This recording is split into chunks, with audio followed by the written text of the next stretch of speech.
may be the greatest catch I've ever seen in my life. Okay, guys, I really hope I was able to premiere this video. I'm recording this on the 21st, and of course, this video is coming out on the 22nd. And on Saturday, I am graduating, so I am sorry if I was unable to premiere this. Y'all know that we have been premiering every single one of these videos where I hang out in the live chat. We just kind of talk throughout the course of the video for everybody subscribed to the channel with their notification bell hit. But yeah, today it may be a little bit harder for me to go out there and do it. I'm still going to try, so maybe y'all are watching this as a premiere right now. But nonetheless, yeah, thank you guys for all your support. And I will say, similar to us maybe not being able to premiere the video, if you message me over on Patreon today, it may take me a little bit longer to get back to you. Of course, still, if you have any questions, if you have anything that you want to talk about, feel free to message me on Patreon. It just may make me take a little bit longer due to graduation, but nonetheless, still shoot that DM. And yeah, what we're going to be doing in this video is we're going to be taking a break from our buy, sell, hold videos that we've been doing from team to team. And instead, we are going to be talking about some running backs, both going in the second round of 2021 fantasy football drafts in Cam Akers and Antonio Gibson. Now, of course, please go drop a like, leave a comment on the video. Let me know if y'all like this, if y'all would prefer me to go through and do these player comparisons instead of just going through and talking team by team, because those team by team videos haven't necessarily been getting nearly as many likes as they were at the very beginning. So maybe y'all are tired about that. But nonetheless, let's dive into it. And let's first talk about Cam Akers. And here with Cam Akers, oh my gosh, we need to get a Cam Akers jersey. Y'all know Cam Akers was so close to being just a straight up league winner for everybody in the flock last year, where it was almost consensus that if you were following this channel, you had Cam Akers on your team. It was absurd what people were saying halfway through the year, and that Darrell Henderson was the better starting running back. It was laughable. We continued to stand up and say, no, I don't care that Cam Akers is quote unquote healthy and not getting touches. He's clearly still dealing with this rib injury. He clearly just came back too early. He is going to be the guy. Give him time. Go pick him up ASAP. And yeah, Cam Akers busted onto the scene. And of course, I mean, he does have those massive playoff performances, and that is just a little annoying given the fact that in those two playoff performances, he averaged 23 rushing attempts. He averaged over a reception and a half, 136 yards, and he had 2 total touchdowns. And we're looking at that going, well, great. Thank God he did that in the playoffs when it's not counting anything for us in fantasy. But nonetheless, I mean, he still was great down the stretch in fantasy last year. The problem was just the elite production came when we couldn't even really use it. And now if we're looking at Cam Akers this year, he is going at the very back half of the first round. In some drafts, you're going to see him going at the 10th, 11th pick. A lot of times he is falling into the early second. And if he falls into the early second, I mean, my God, Cam Akers has maybe more upside than any running back in fantasy this year. Now, if you go through who Cam Akers was coming out of Florida State, I mean, he checks every single box you would look for. Now, we talk about this on the Dynasty channel all the time when you're trying to evaluate these rookies coming in. And great news is we should have our official rookie draft guide coming out over on Patreon in about a week now. I promise you it will be out before the end of May.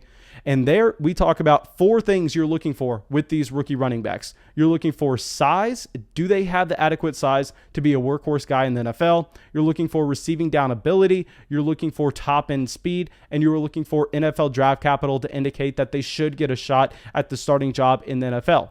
Now, you go through, and very rarely do you see a running back checking every single one of these boxes. But in last year's draft, you actually had multiple running backs checking these boxes, which is why we were so excited about pretty much all of those rookie running backs last year. And Cam Akers was no exception. I mean, he came out of Florida State checking every single one of those boxes. And I understand that a lot of people wanted to look at the raw production. A lot of people wanted to look at the efficiency and say that Cam Akers wasn't a great running back. But it was simply just because that Florida State offensive line was horrendous while Cam Akers was there.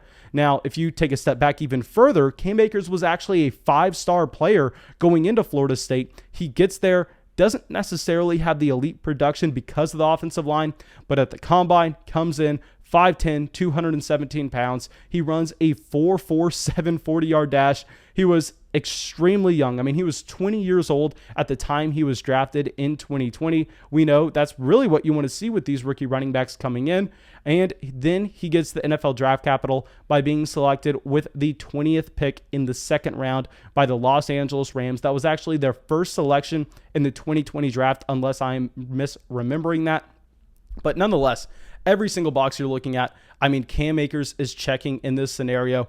Now, if you go through and look at the per game numbers for Akers from his rookie season, I mean, they're not great, but I want to remind everyone that halfway through the year, Cam Akers was dealing with a situation where he clearly wasn't healthy, and I understand that he was quote-unquote healthy on the injury report, but that wasn't the case. He was active for games, not getting any touches whatsoever directly after his rib injury, and I think that you can easily say that it was because of that injury was still lingering why Sean McVay was not getting him action in games. So, of course, those are going to tank his per-game numbers, where he's sitting there at 11 carries a game, under a reception a game, 57 total yards a game, and he only had 3 total touchdowns in 2020. But keep in mind, guys, so much of that was with the rib injury, and more importantly, honestly, what I'm very excited about here with Cam Akers in 2021 is not only the significant upgrade that you should be expecting for the Los Angeles Rams offense.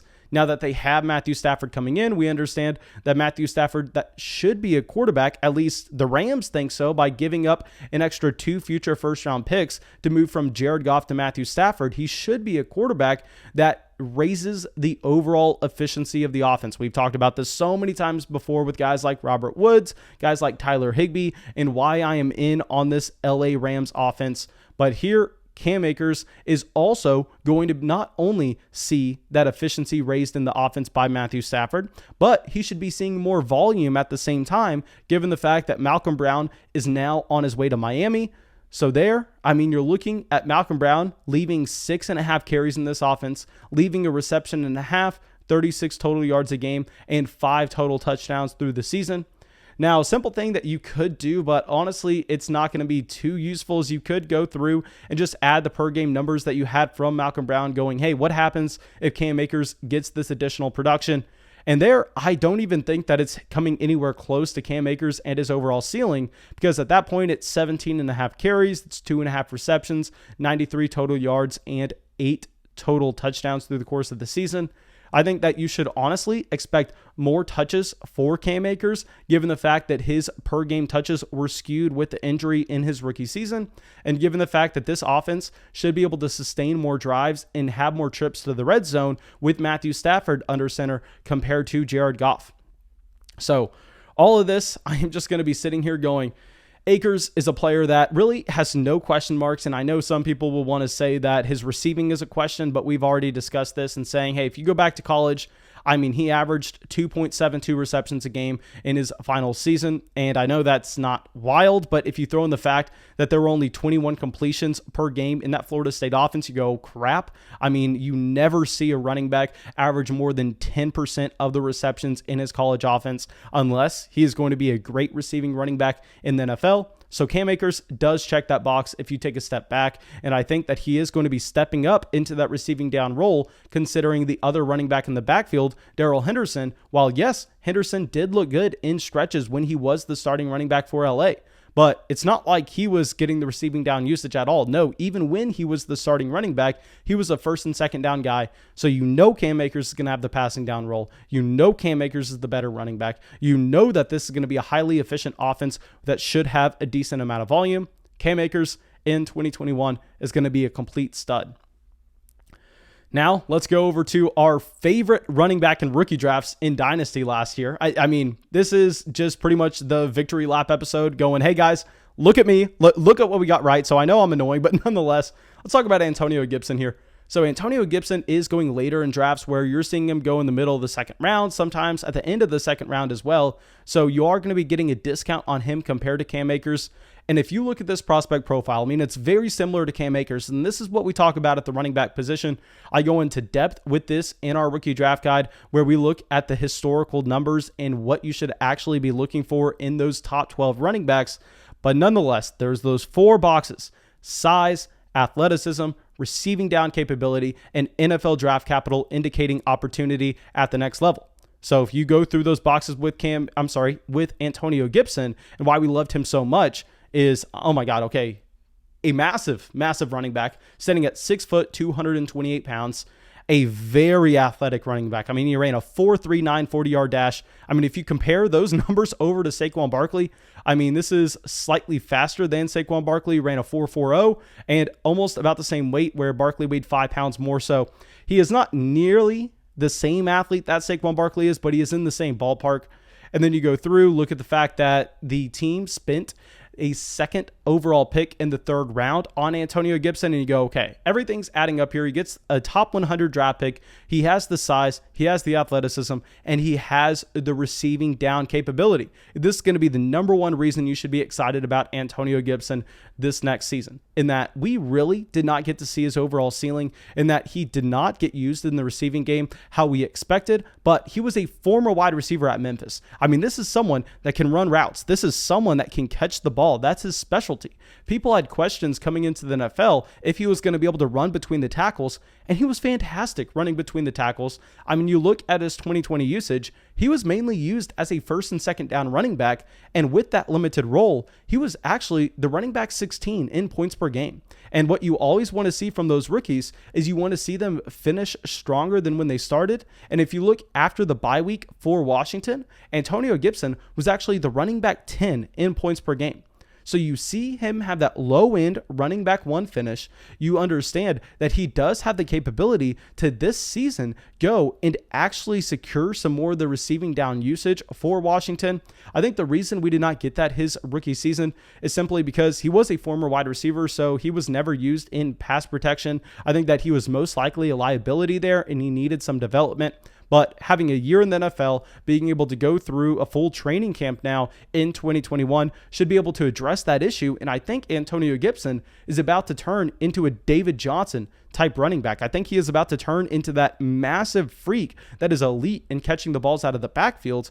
And if you go through, I think something you can do from his 2020 stats is look at his per game numbers in 2020 and goes, what happens if he just takes half of J.D. McKissic's touches? What happens if J.D. McKissic still stays in the game plan, but just not as much? Where you're looking at Antonio Gibson, who averaged 12 carries a game, 2.5 receptions, 74 total yards a game, and he had 11 touchdowns on the season. What happens if you just steal half of J.D. McKissic's usage? What happens if you take half of J.D. McKissic's 5 carries, 5 receptions, 59 total yards a game, and 3 total touchdowns on the season?